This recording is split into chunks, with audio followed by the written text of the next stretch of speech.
عليكم. توبي قم قم قم. من وين انتم؟ من توبي؟ شنو تسوون مني؟ جينا من طريق التهريب. اسكت. انتم اثيوبيين تسوون مشاكل في المملكة العربية السعودية، تسوون الخمور وتقتلون الناس وتضربون وتسرقون أموال الناس. أنتم لازم ما تطلعون من السجن تقريبا لمدة 10 سنوات. أنا ما أسمع منكم ولا حاجة، اسكت. لا يا مدير، مش احنا اللي نبيع الخمور. من اللي يبيع الخمور منكم؟ احنا مسلم، احنا عرمو مسلم، بس ما نبيع الخمور. احنا جينا علشان نطلب علشان نشتغل. في ناس من اثيوبيين يسوون الخمور في المملكة العربية السعودية ويسوون مشاكل. انتم ليش تسوون كذي؟ يا اخويا سعودي اتق الله، الناس مش كل واحد، الناس تختلف. في اثيوبيا طيب؟ قبائل كثير. اها. في قبائل تجري، في قبائل حبوش، في قبائل ولايته، في ناس في اثيوبيا هذا في كثير اللي يسوون الخمور، في ناس اللي جاء يشتغل بالحلال. طيب؟ نحن جينا نشتغل بالحلال، نشتغل بالرزق الحلال، ندور رزق الحلال. طيب. في ناس تاني اللي يشتغلون الخمور وهذا التجري، والناس التانية البلاوي هذا مش نحن. طيب؟ يعني ما انتم السعوديين ما تشوفون الناس كل واحد، لا، الناس تختلف. في ناس كويس، في ناس مش كويس. نحن بالحين في السجن هذا لنا 1.5 سنة. ليش ما تطلعونا؟ ليش ما تودونا بلدنا؟ انتم مسلمين؟ مسلمين الحمد لله. ما سويتوا مشاكل؟ ما سوينا مشاكل ولا ما صنعتم الخمور يعني في المملكة؟ ولا شيء، ولا تجربنا ولا يوم، ولا شفت الخمر هذا. أنا من اللي سجنكم يعني؟ من اللي سجنكم؟ أنا مسكوني في المنفوحة. من المنفوحة؟ من المنفوحة. في منفوحة، في مشاكل، في من هناك بنات يسوون الحرام، في من هناك خمور يبيعون الخمور. ليش تسكنون المنفوحة مو بلد طيب؟ نحن سمعنا كده، بس طيب. ما شفنا الخمور والبلاوي ولا حاجة، ما شفنا ولا مرة. نحن شفنا اثيوبيين يضرب بعضه بعض ويقتل بعضه بعض ويسوي مشاكل كثير. في انا بقول لك اسمعني، في ناس من الباكستانيين والهنود يشتغلون زين، بعد ما خلصوا شغلهم يرجعوا الى بلادهم، انتم تسوون المشاكل. ايوه، في علشان الناس مثلا المسيحيين ما يبغون الناس تاني تشتغل في السعودية، ما يبغون الناس تاني جنبهم واقف، هم يشتغلوا لحالهم بس يشتغلون البلاوي هذه. نحن ما تدرنا، نحن كمان ما نحب الناس اللي يشتغل شغل زي كذا. اسمعني يا اخوي، اسمعني لحظة اخوي. نحن كمسلمين نحن نعرف حقوق الناس، ولكن تقريبا قبل سنة رجع الأثيوبيين تقريبا 40,000 أثيوبيين إلى أثيوبيا، بعد ذلك رجعوهم إلى المملكة. نحن ما ظلمناكم، اتصلوا إلى رؤسائكم عشان يأخذكم يعني إلى بلدكم. نحن ما نبي المشاكل، ما نبي الظلم. والله سبحانه وتعالى يقول: فلا تحسبن الله غافلا عما يعمل الظالمون إنما نؤخرهم ليوم تشخص فيه الأبصار. نحن نعرف حقوق الناس، والله جل وعلا يقول: ولقد كرمنا بني آدم وحملناهم في البر والبحر. نحن نعرف، نحن نكرمكم، ولكن ليس يعني ما يسوون لكم استقبال من أثيوبيا عشان الناس يكثروا من أثيوبيا في السجن. تقريبا الحين تقريبا 200,000 شخص مسجون موجودين. انتم الحين مو عندكم ثوب، انا عارف، تلبسون هذه، مو عندكم ملابس، مو عندكم طعام وشراب. اذا اتصلوا الى بلادكم عشان يسووا لكم استقبال ونطلعكم من السجن. نحن ما ظلمناكم، شلون نسوي نحن؟ أبي أحمد يعني اتصلوا الى حقكم، يعني في ناس طيبين يعني اتصلوا الى اثيوبيا، بعدين نسوي لكم ترتيب يعني تسافرون. ما نستفيد منكم شيء الا الظلم يعني. طيب احنا الحين في السجن ولا عندنا الجواب. اتصلوا الى حقكم، يعني عندكم تليفون؟ لا، ادخلوا على البث المباشر وقولوا نحن مظلومين في يعني سجناء في المملكة العربية السعودية. قولوا حقكم، يعني نحن ما نقدر نسوي شيء.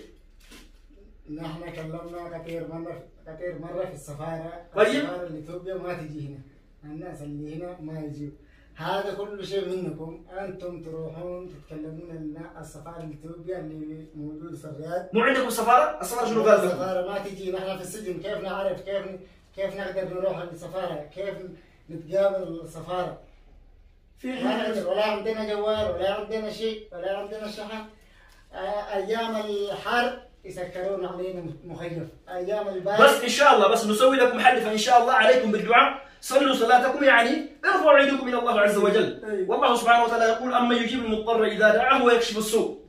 فان شاء الله تقريبا يعني في هذا الاسبوع نسوي لكم حل ان شاء الله، فالامور طيبه ان شاء الله. وبالله في هنا مصري طيب هندي بنغالي سفارتهم تجي تخرجهم يسافروا الى بلدهم، واثيوبيا لكن اثيوبيا ما يجوا، السفاره ما تجي.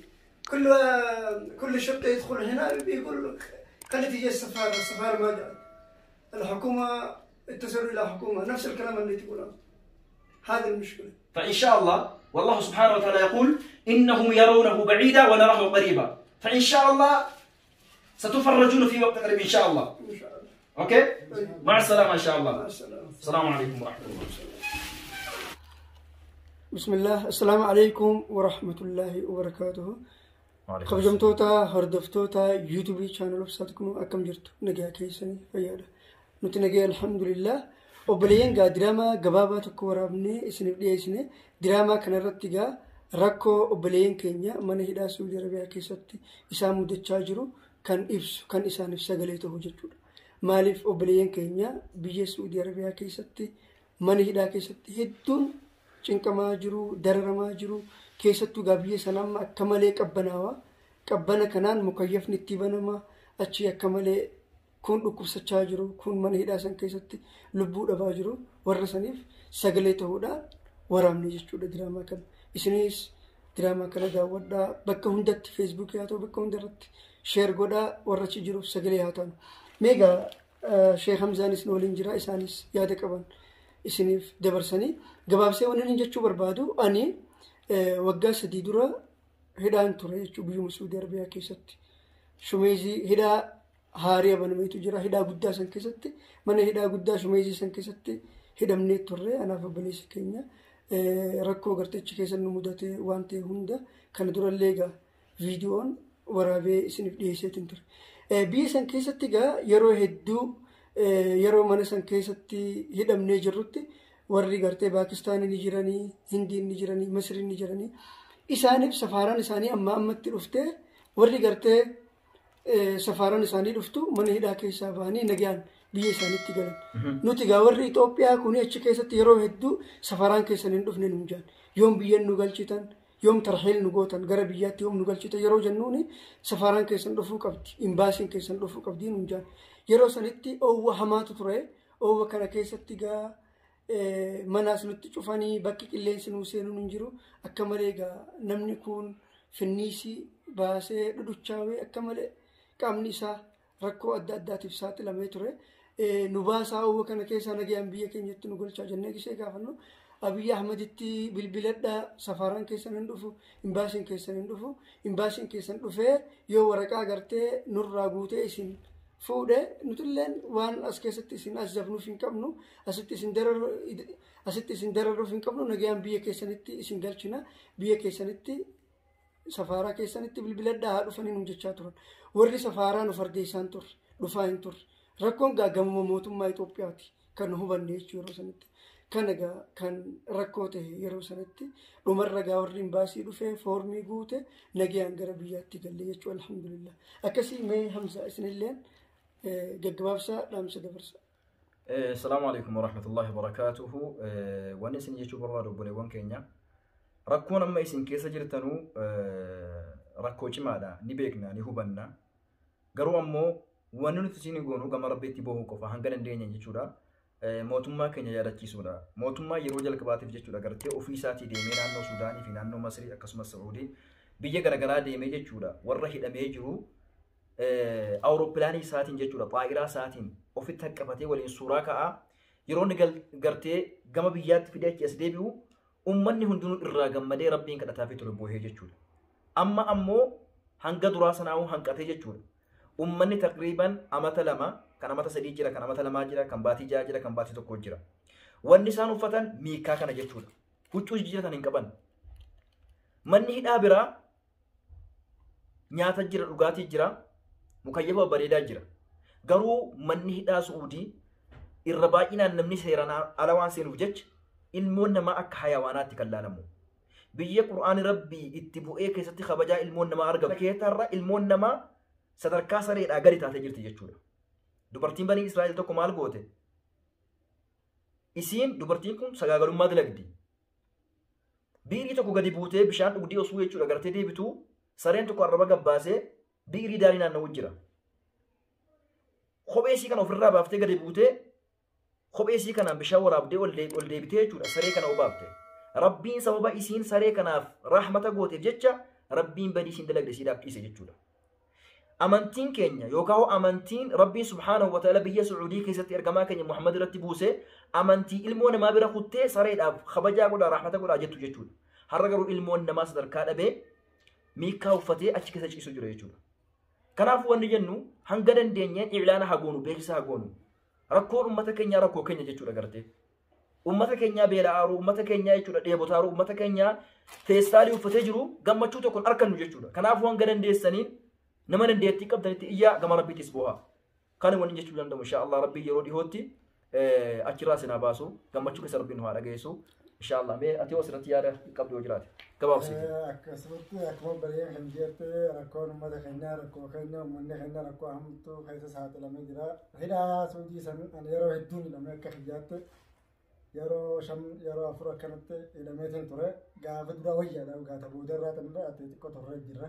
Hidhaan Suudii durumaa kabajaan qabdu osoo humbulli jiru osoo hundi jiru lafa nama raffisan balaataa ismintoo hamara rafta ummata keenya rabbi haa gargaaru mootummaa kanaas rabbi garaa laaffisuuf akkuma obboleessa keenya Hamzaan Haashim jeetti mootummaan kun gaafa jalqaba biyya kana qabatu biyya adda addaa Liibiyaa fi biyya Suudaanii fi biyya adda addaa deemee nama ofitti qabee galchaa ture. Har'a maali kanaan dhufe ummata jaaraa yeroo jalqabaatiif biyya Suudii irraa bararee as dhufe booda deebisee san booda uummanni keenya galaan jiran booddeen kanarra uummanni haawwanii fi ijoolleen xixiqqoo takkaaf uummanni hamma muraasni ba'ee san booda nama bahaa jiru sin agarra keessaa fuudheenya kana torbee sadii akkan nama bahaa jiru nagarra uummanni keenya hedduu acha keessaa rakkachaa jira hedduu dhibamaa jira namoota nuti qaamaan beeknullee mana hidhaa keessatti du'ee jiru hedduu garraa jira rabbi rahmataa godhuufi kan jirus rabbi acha keessaa baasu. Inshaallah ummata keenya Suudi Arabiyaa keessatti rakkachaa jiru rabbi haa furu rabbi kana dhaabbatu nuti san kan dandeenyutti sagalee ni taanaa fi gara adda addaatiin kanumaan jechuu barbaade. Waalaikum salaam wa rahmatullahi wa barakatuhu. Egaa kabajamtoota jaalatamtoota obboleewwan keenya warri gama Facebook akkasuma YouTube obsaa teeknoo hordofan hundi keessanuu inshaallah viidiyoo kana akkuma agartan share waliin godhaa inshaallah barnoota guddaa qaba haala diraamaa hin dalagnee jirra mootummaa keenya illee rabbiin garaa laaffisee jechuudha deemee warra mana hidhaa keessaa sana akkuma duraa sanatti jechuudha kabajaaf jaalalaan deemee akka inni xaa'iraa isaatiin jechuudha gartii fidee dhufu maqaa rabbiin isa gaafannaa isinis hanga dandeessaniin itti iyyaa isin jenna inshaallah. Wassalaamu alaikum wa rahmatullahi wa barakatuh. Nagaan nuftara. Assalaamu alaikum wa rahmatullahi wa barakatuh.